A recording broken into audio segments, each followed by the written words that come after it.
x ची दिलेली किंमत घेऊन 2x वजा 2x चा घन अधिक 7 या बहुपदीची किंमत काढा। मित्रांनो, आता या बहुपदीची किंमत काढता वेळेस आपण सर्वप्रथम काय करणार आहोत पहा।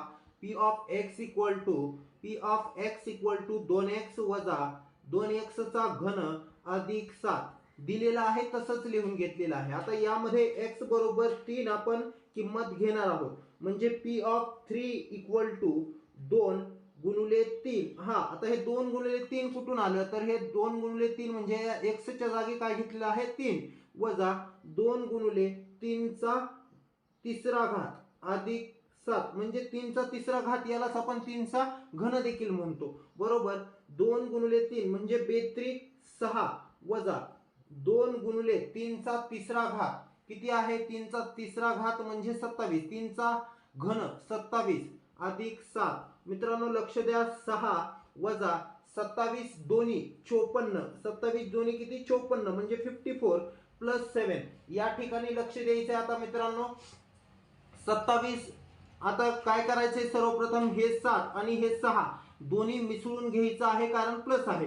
7 आणि 6 13, 13 वजा 54 म्हणजे ज्यावेळेस आता 13 वजा 54 आपण जे काही केलेलं आहे, हे 13 वजा 54 केल्यानंतर पहा 54 म्हणजे 4 मधून 3 गेला 1 आणि 5 मधून जर 1 गेला तर येतं 4, म्हणजे आपल्याला मिळालेलं आहे 41। परंतु मोठी संख्या 54 असल्या कारणास्तव वजा 41 आपल्याला मिळालेला आहे, म्हणजे p ऑफ 3 याची किंमत आपल्याला मिळालेली आहे वजा 41। यानंतर आपण अशाच रीतीने आपण काय करणार आहोत, तर p ऑफ, आता पहा 2 नंबरची आपण म्हणजे या साईडची x इक्वल टू वजा 1 घेणार आहोत। यानंतर लक्ष द्या मित्रांनो, 2 नंबरचं कसं करायचं आहे, p of x equal to same तसंच आहे 2x वजा 2x चा घन अधिक 7। यामध्ये p म्हणजे x इक्वल टू वजा 1 घेणार आहोत आपण, म्हणजे p ऑफ वजा 1 बरोबर 2 गुणिले वजा 1 वजा 2 गुणिले वजा 1 चा घन अधिक 7। या ठिकाणी पहा, लक्ष द्या, क्लिअर दिसतोय व्हिडिओ, चला लक्ष द्या पुढे। 2 गुणिले वजा 1 वजा 2, या ठिकाणी पहा वजा 2, त्यानंतर वजा 2, आता वजा 1 चा घन वजा 1च येतो, किती येतो वजा 1 अधिक 7। या ठिकाणी परत लक्ष द्यायचं आहे, वजा 2 म्हणजे वजा 2 ला ज्यावेळेस आपण ज्यावेळेस वजा 1 ने गुणणार आहोत त्यावेळेस होणार आहे प्लस 2 आणि अधिक काय होणार आहे 7, म्हणजे वजा वजा हे दोघांचा अधिक होईल मित्रांनो।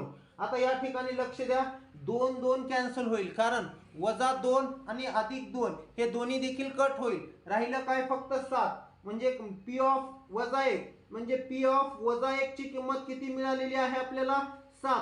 अशा रीतीने आपण p ऑफ वजा 1 देखील काढून घेतलेला आहे। याच्या अगोदर आपण p ऑफ 3 या ठिकाणी काढलेला आहे, पहा p ऑफ 3 देखील आपण काढला, तो आलेला आहे वजा 41। व्हिडिओ आवडल्यास लाईक शेअर करायला विसरू नका मित्रांनो।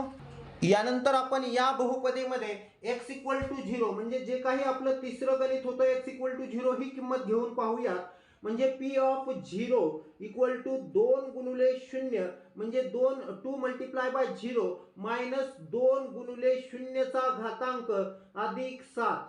आता मित्रांनो जर कुठल्याही संख्येला जर आपण 0 ने गुणलं तर त्याचा गुणाकार 0च येतो, म्हणजे 2 गुणिले 0 0 आणि कुठल्याही संख्येचा 0 चा घातांक असेल तर 0च असेल, मग 0 अधिक 7 म्हणजे p ऑफ 0 इक्वल टू किती सांगा कमेंट मध्ये करा। p ऑफ 0 इक्वल टू 7 म्हणजे p ऑफ 0 इक्वल टू देखील 7 मिळालेला आहे, म्हणजे आपल्याला या अगोदर भेटलं p ऑफ 3 इक्वल टू वजा 41, त्यानंतर p ऑफ वजा मायनस 1 किंवा वजा 1 इक्वल टू मिळालेला आहे 7 आणि p ऑफ 0 हे देखील मिळालेलं आहे आपल्याला 7। अशा रीतीने आपण प्रश्न क्रमांक 1 पाहिला। यानंतर लगेच प्रश्न क्रमांक 2 पाहू।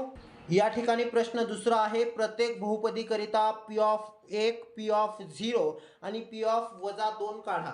मित्रांनो पहिलं गणित दिलेलं आहे p of x equal to x चा घातांक किती तिसरा म्हणजे x चा घन। या ठिकाणी उत्तर लक्ष द्या कसं करायचं आहे, सर्वप्रथम p ऑफ 1 काढणार आहोत, म्हणजे x इक्वल टू 1 या ठिकाणी x इक्वल टू 1 घेणार आहोत, बरोबर 1 चा घातांक म्हणजे 1 चा घातांक किती येतो तर पी ऑफ 1 म्हणजे 1 चा घातांक किती मिळालेला आहे 1. अशा रीतीने आपण पी ऑफ 1 काढला. त्यानंतर आपण पी ऑफ 0 म्हणजे पी ऑफ 0 देखील काढून घेणार आहोत. त्या ठिकाणी x इक्वल टू आपण 0 घेणार आहोत. म्हणजे x चा घातांक म्हणजे 0 चा घातांक तिसरा घात किंवा 0 चा घन म्हणजे पी ऑफ 0 ची किंमत देखील आपल्याला 0च मिळणार आहे. त्यानंतर आपण पी ऑफ वजा 2 म्हणजे पी ऑफ वजा 2 काढणार आहोत. तर पी ऑफ वजा 2 म्हणजे x इक्वल टू आपण किती घेणार आहोत वजा 2. तर पी ऑफ वजा 2 म्हणजे या समीकरणामध्ये ज्यावेळेस आपण किंमत ठेवू त्यावेळेस वजा 2 चा घातांक. आता नीट लक्ष द्या, बरोबर क्लिअर लक्ष द्या. इकडे या ठिकाणी पहा विद्यार्थी मित्रांनो, 2 चा घातांक 2 चा घन हा 8 असतो. 2 चा घन किती 8. परंतु मित्रांनो चिन्ह या ठिकाणी प्लस द्यायचं का वजा द्यायचं तर या ठिकाणी वजाचं चिन्ह देणार आहोत. कारण 3 ही विषम संख्या आहे. जर 2 चा घातांक किंवा 2 चा वर्ग जर 2 चा वर्ग जर विचारला असता तर तो 4 आला असता. परंतु 2 चा घन विचारल्या कारणास्तव तिथं येणार आहे वजा 8. यानंतर नेक्स्ट एक्झाम्पल आहे आपलं नंबर 2 चं. P of y equal to Y square minus 2y अधिक 5. या ठिकाणी लक्ष द्या, मी मराठी मीडियमच्या मुलांकरता व्हिडिओ बनवत आहे. परंतु Y square minus 2y plus 5 असं देखील जरी मी एखाद दुसरा शब्द इंग्लिशमध्ये जरी बोललो तरी मराठी मीडियमच्या मुलांना समजतं. इतकी देखील मराठी मीडियमचे मुलं कमजोर नसतात मित्रांनो. आणि खरंच मराठी मीडियमचा मुलगा देखील खूप काही करू शकतो, गणितावर कमांड मिळवू शकतो. याच उद्देशाने आपण व्हिडिओ बनवत आहोत मित्रांनो. चला तर फार वेळ न घालवता आपण आपल्या लेक्चरकडे वळणार आहोत. यानंतर लक्ष द्या, पी ऑफ वाय आपण काय करणार आहोत पहिल्यांदा पी ऑफ 1 म्हणजे y बरोबर आता आपण 1 घेणार आहोत मित्रांनो. P of 1 equal to y चा वर्ग म्हणजे 1 चा वर्ग वजा 2 गुणिले 1 अधिक किती येणार आहे 5 म्हणजे 1 चा वर्ग 1. त्यानंतर लक्ष द्या वजा 1 पे म्हणजे 2 1 2 अधिक 5. आता यानंतर लक्ष द्यायचं आहे 5 आणि 1 किती बनतं 6.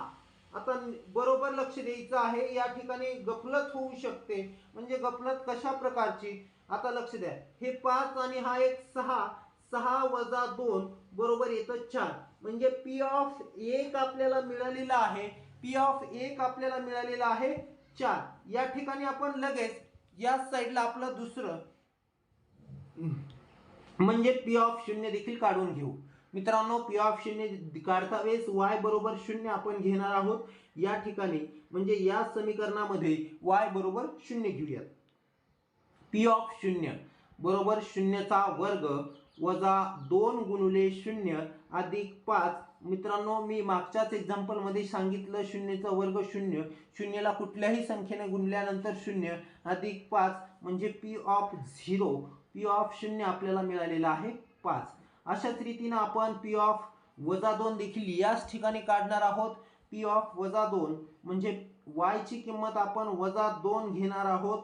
y बरोबर वजा 2 म्हणजे पी ऑफ वजा 2 इक्वल्स टू लक्ष द्या आता काय करणार आहोत वजा 2 चा वर्ग वजा 2 गुणिले वजा 2 अधिक 5. आता या ठिकाणी मित्रांनो गफलत होऊ द्यायची नाहीये. या ठिकाणी करायचं काय आहे तर लक्ष द्या मित्रांनो, या ठिकाणी लक्ष द्या वजा 2. आता वजा 2 चा वर्ग सेम तेच किंमत घेऊन आपण गणित सोडवणार आहोत. नीट लक्ष द्या. आता पी ऑफ आता वजा 2 चा वर्ग किती येतो 4. सर ठीक आहे ओके. प्लस वजा 2 गुणिले 2 बे दोन्ही 4 प्लस किती येणार आहे 5 म्हणजे 4 आणि 4 8 आणि 8 आणि 5 13 म्हणजे पी ऑफ वजा 2 आपल्याला किती मिळालेला आहे 13 मिळालेला आहे. अशा रीतीने आपण प्रश्न पहिला आणि प्रश्न दुसरा या व्हिडिओच्या माध्यमातून पाहिला. यानंतर जर व्हिडिओ आवडला, लेक्चर आवडलं तर अवश्य आपण नेक्स्ट पाठावर म्हणजे आपण गणिताचे इयत्ता 9वीचा सर्व गणित, बीजगणित आणि भूमितीचे सर्व लेक्चर तुमच्यापर्यंत जोगदंड क्लासेस या ऑनलाईन यूट्यूबच्या माध्यमातून तुमच्यापर्यंत पोहोचवण्याचं कार्य केलं जाईल. धन्यवाद मित्रांनो.